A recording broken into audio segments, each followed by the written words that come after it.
జగన్మోహన్ రెడ్డి నాటి common man Salim ఆయన NIA judge లాగా కాదు, ఒకటి షెడ్యూల్లో ఉంటాడు, ఆయన మల్టిపుల్ షెడ్యూల్లో ఉంటాడు. 45 days టైం ఇచ్చేసి 15 February ఇది చేశారు.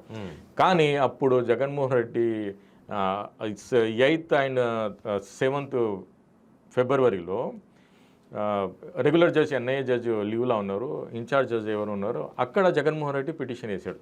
2 పిటిషన్. ఒక పిటిషన్ ఏమంటే నేను రాలేను, 284 CRPC కింద నాకు వీడియో ద్వారా మీరు విచారించండి ఒకటి.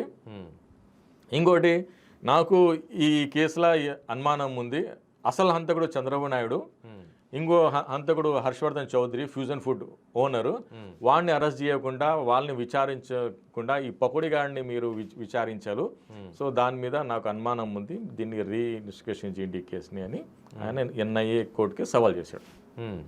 సో దాంట్లో మనం రెస్పాండెంట్ నెంబర్ 2 ఉన్నాడు, అంటే ఎన్ఐఏకే సవాల్ చేశాడు ఆయన.